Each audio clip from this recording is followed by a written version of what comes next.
Welcome to Leaders Lift, episode 27. I'm Greg Kenningham. Thanks for joining me today for this episode. So, I'm going to talk about what to do when things get hard, or just about the concept of things getting hard. And I really had planned on doing this episode last week, but ironically, an episode about things getting hard was hard to do. So, that's what I want to talk about. Life, things, situations. Things are going to get really hard for all of us. So I want to talk about that kind of stuff.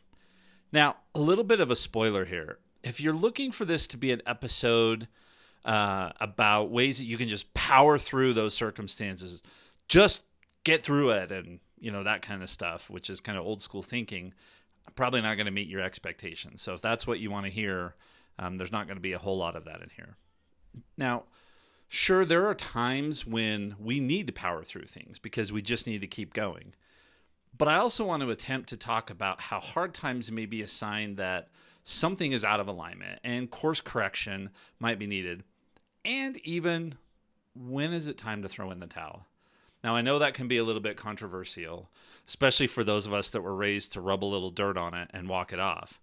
But I hope you'll stick around for the conversation because I think it'll be worth it, and I think it'll help some folks. Now, before I dive into the topic, just remember to subscribe, follow, share, like, review, all of those kinds of things. You can do all of that right in your podcast player. It just helps others find the show and gives me a chance to understand what's going well and what's not. And you can always use the feedback form.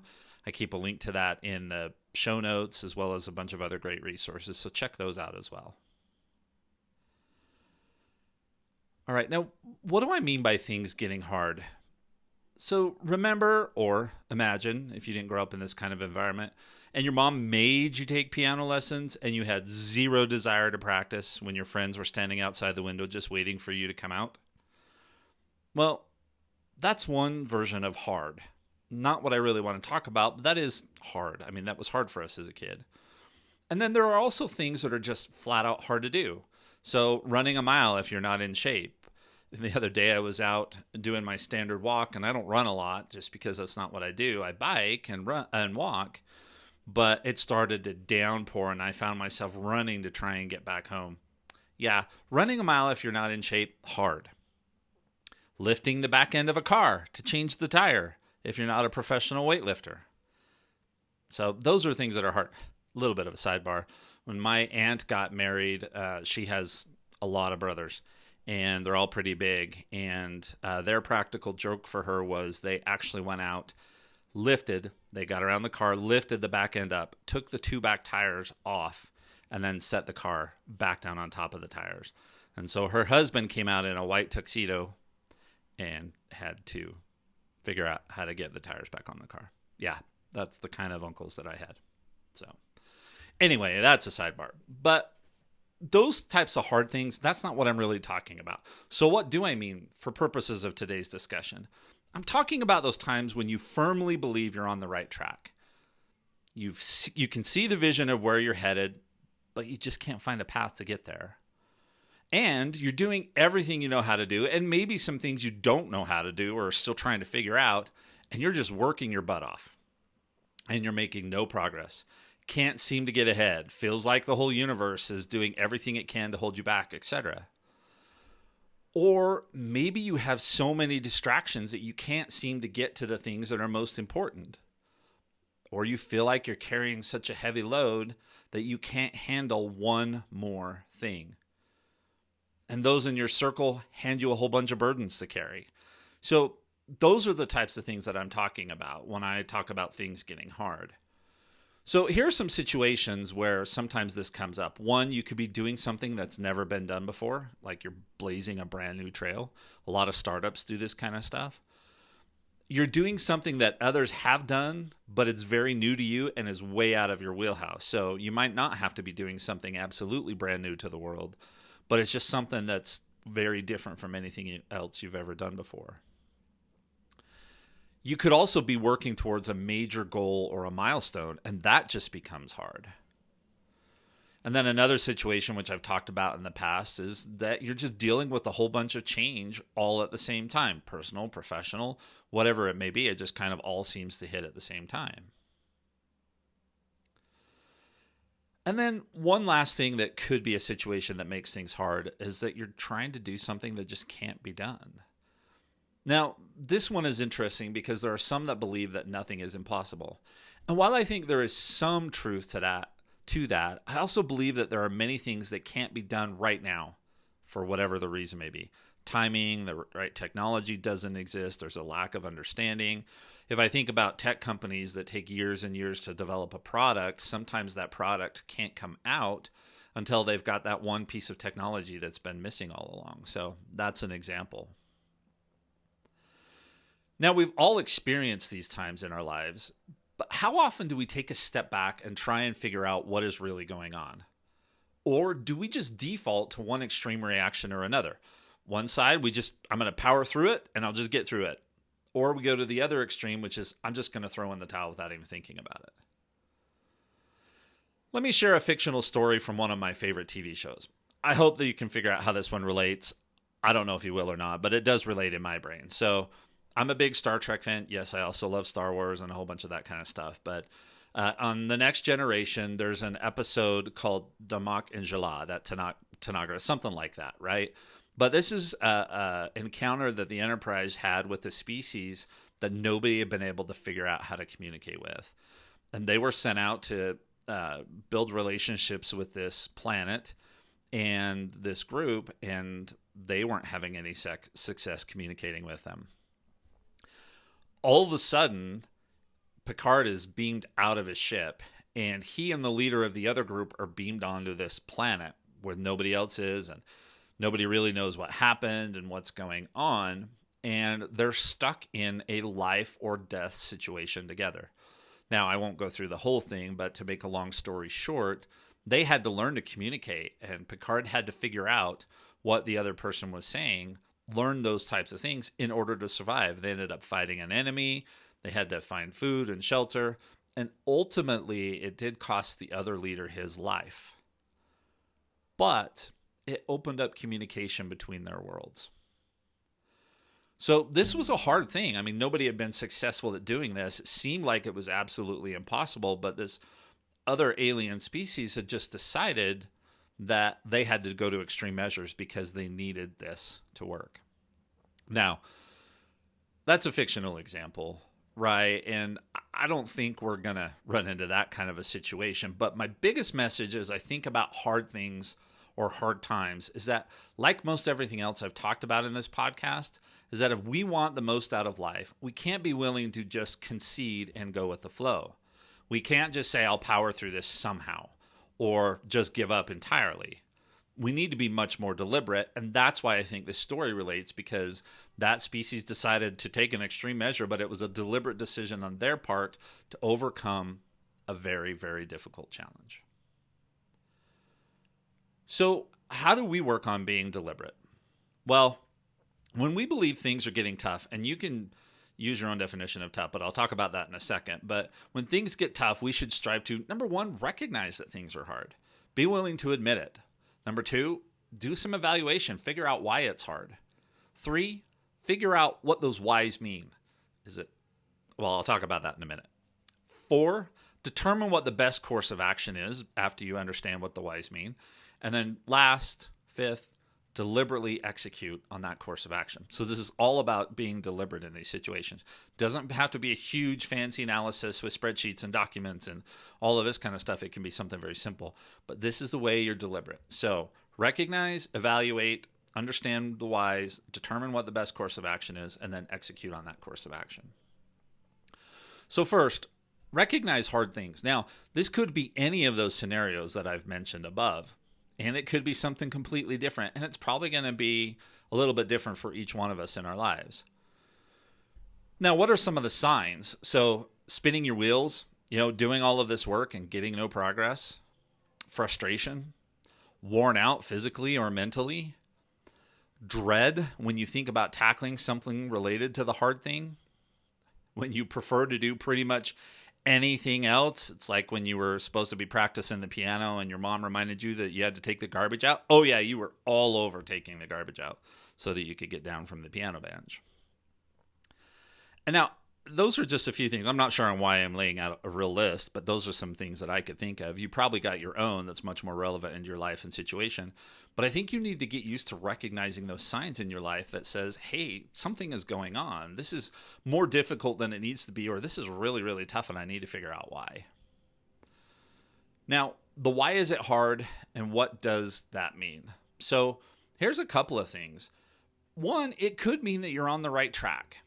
And it seems like when we really dial into the right track for us, there's all kinds of opposition. It feels like somebody out there doesn't want us to be successful when we get on that right path. And I firmly believe that's the case. So if things get really, really hard, it could mean that you're onto something. And you might just need to keep working on it. And we'll talk about that in a second. It could also mean that you're on the right track, but there are some issues with your approach, the direction, how you're doing things. There's some tweaks or something like that that need to be made. And then lastly, it could mean that you are completely not on the right track. Now, it's real easy to say, well, I thought I was on the right track. And yeah, you might have been. I'm no longer on the right track, or I'm not on the right track could be because you made a decision that maybe you shouldn't have. Or it could just be because things have changed in your life. Your dreams have changed, your goals have changed, your situation has changed. And if you want to learn a little bit more of that, go back to episode 24 where I had some more in-depth discussion about when things change, when our dreams and our goals and all of that kind of stuff changes. So we've got I'm on the right track and I need to keep going. I'm on the right track, but I might need to tweak my approach, and then I'm completely not on the right track. How do you know the difference? Well, this might be unique for everyone, but my 2 cents is that it's about being hard and making progress, or seeing that you can make progress, versus it being hard because you keep kicking a brick wall that's never going to move. Now, you're probably the only person in your life that can really figure out which of those it is, and it's going to be different for each one of us. But those are just some things to think about. Questions to ask yourself. Is this something I still want or need? So this goes back to maybe my goals and those types of things have changed. Can I see a way forward, right? If I feel like I'm kicking that brick wall, can I see a way around the brick wall or over the brick wall, or whatever the case may be? Can I see a way forward? And if I absolutely can't, got to think about that. Can I see myself doing things differently, and that would improve the situation? So I'm not handling it well, or I made some mistakes, or I need to try a different approach, whatever the case may be. And then maybe the last question is, do I just need to course correct completely? Do a major course correction, not a minor tweak? So those are some of the questions that I think you can ask yourself to try and determine if I'm on the right track and just need to keep going, if I'm on the right track and need to tweak things, or maybe I need to find a new track. Now, what do you do with this information when you figure this out in your head?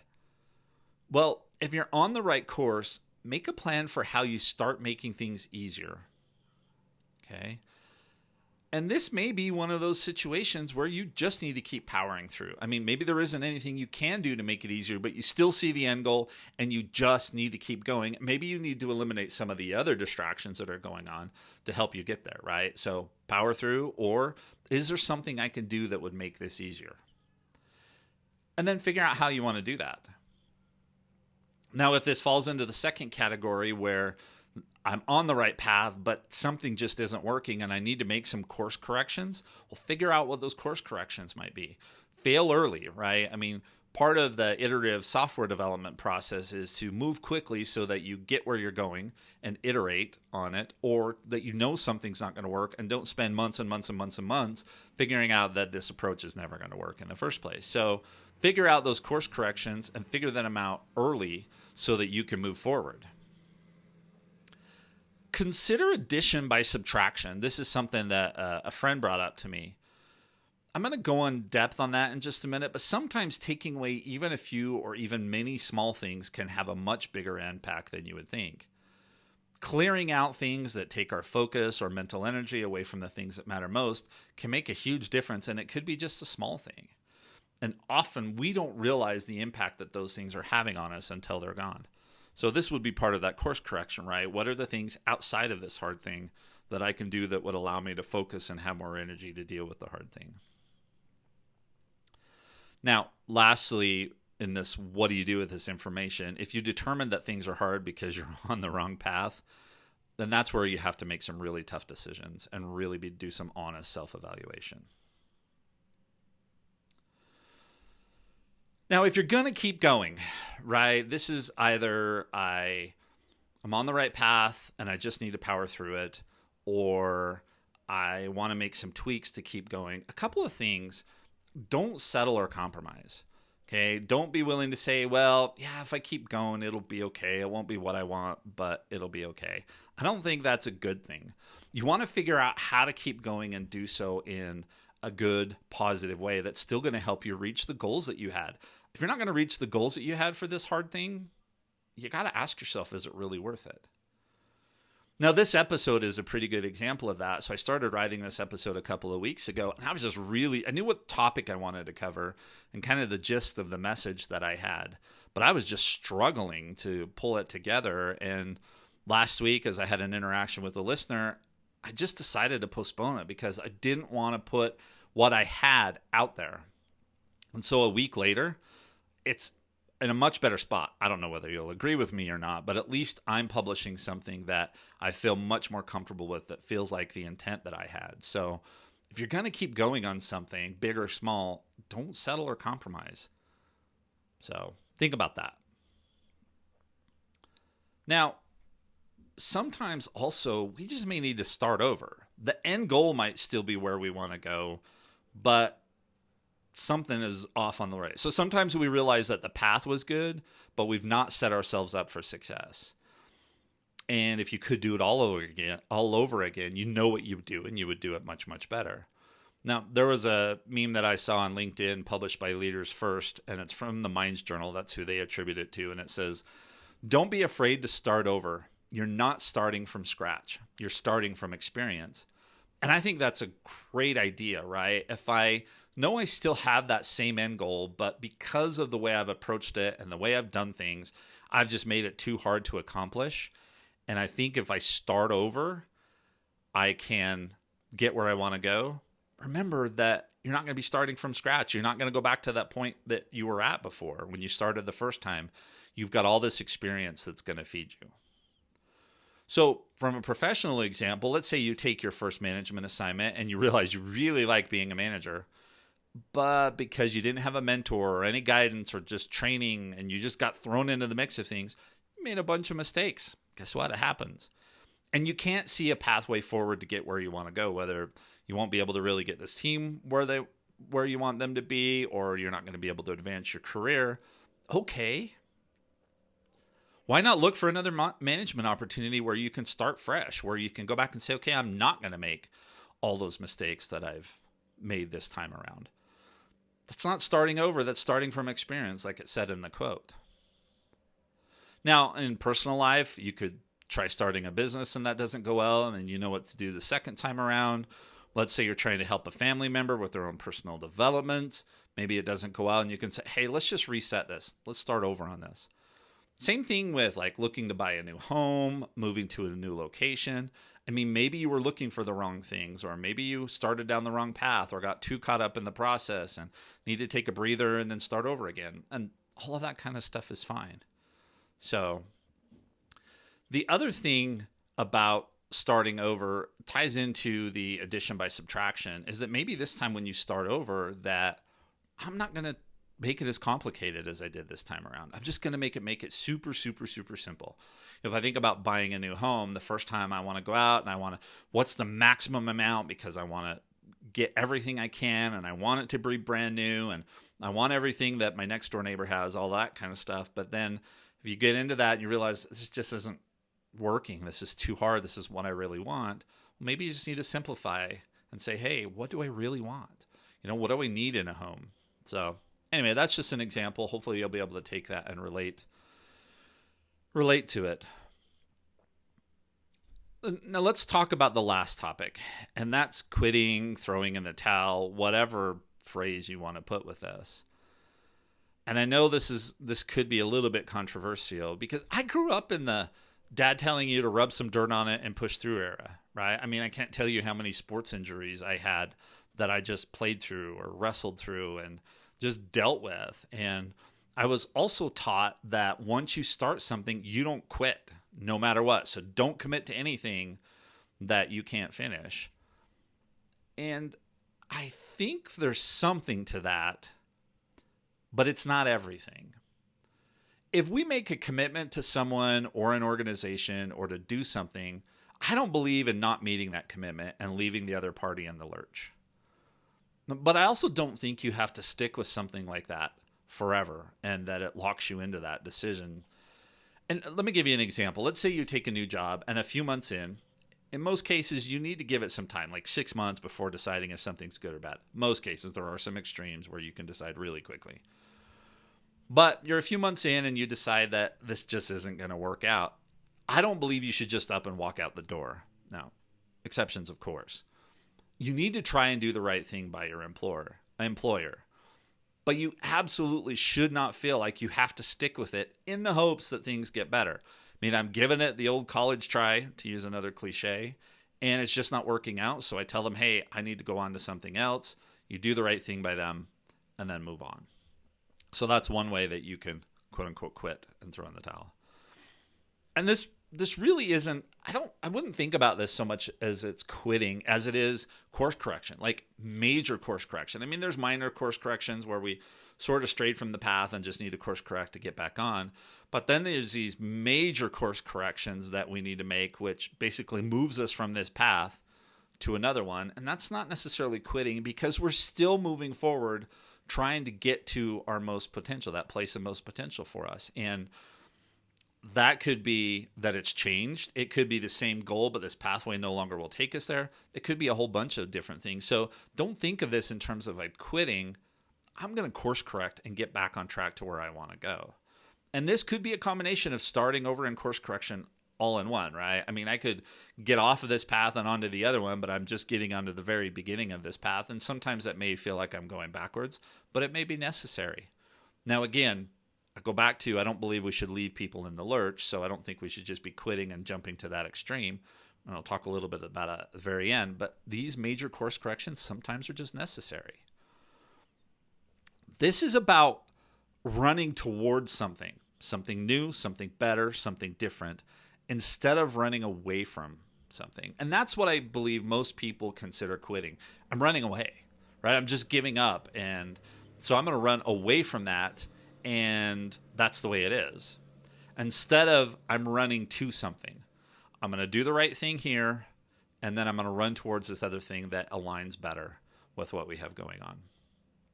Now, here's another story. This is back when I was in high school, and I'll give a little context, and I hope it shows this this concept of when it's time to move on from something. And I know I didn't think about it this way when I was in high school. I just probably thought I was just giving up. But here's the story. So my senior year of high school, I was the starting catcher on the baseball team. And I also got a very, very large scholarship to the University of Utah. And I had the banquet for that scholarship with all of the other scholarship winners. This was a big deal. It was the presidential scholarship. And the president of the university was going to be there and all kinds of stuff. And so I had that, and it just so happened to be on the same night that we had a baseball game. Now, we weren't the best baseball team in the state. I mean, we were competitive, but it was baseball. I had no desires to move on. I knew this was it for me from baseball. But I had this conflict, and I told my coach in advance that I would need to leave part of the way through the game in order to get to that banquet for this scholarship. And fast forwarding to the end, I ended up at the banquet. That's where I met people that got me the job that I had at school while I was up there at the university. So it was the right thing for me to do, to go to that scholarship. I mean, that full ride scholarship just didn't compare to that single baseball game. Well, going back I can't remember how many innings into the game it was, I told the coach that I needed to leave. And remember, I had told him in advance. Okay, maybe I didn't communicate well, I don't know. But he was livid and just started chewing me out in front of everybody.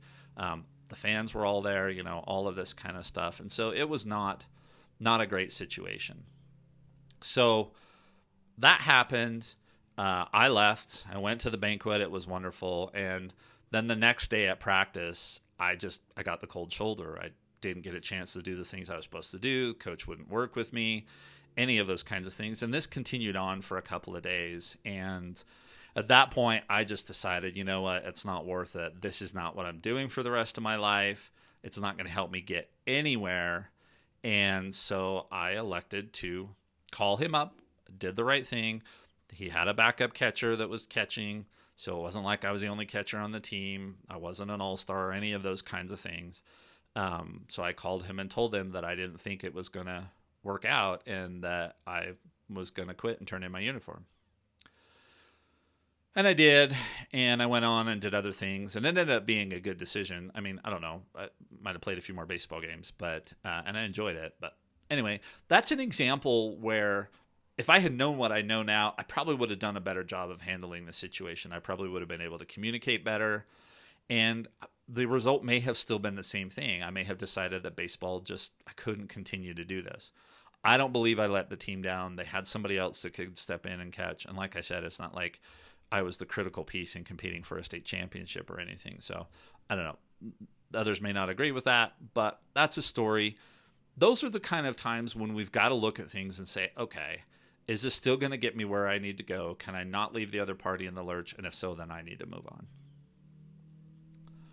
So there are absolutely times in our lives when continuing down the same path is not the right thing. These situations, if we keep going down those paths, they're definitely not going to help us get more out of life. And when we identify those situations in our lives, we need to have the courage to make a plan and course correct, even if it means a completely new course. I think one of the ways to help determine if this is a keep at it situation or it's time to course correct is to start with a couple of questions. Can you see a reasonable path to get where you want to go? When you look at the effort, sacrifices, etc. required to keep following the path, is it worth it?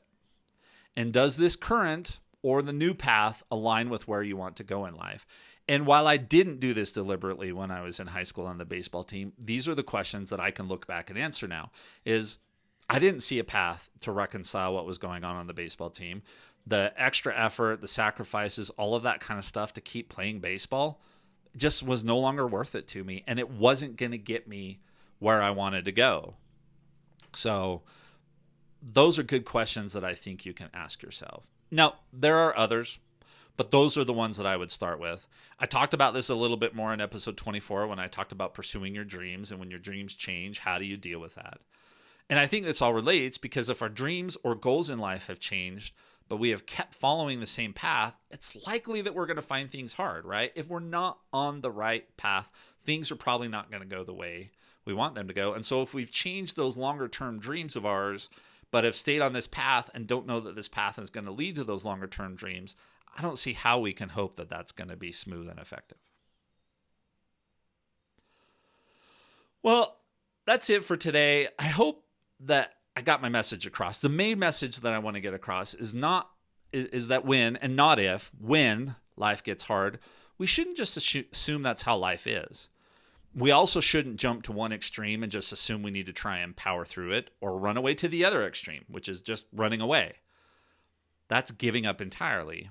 And we shouldn't do any of those things without at least evaluating and understanding what's going on or being deliberate. Now, this may not work in all life circumstances. Sometimes we have to make split decisions. But I do think that when it comes to the most important or major paths in our lives, we owe it to ourselves to take a step back and be deliberate about how we deal with these tough things, and how we approach them, how we work through them, and the course of action that we take, either to course correct, to stay on the path, or to head to a completely different path. Well, that's it for today. Thanks for sticking around to the end. Don't forget to like, share, follow, check out the show notes.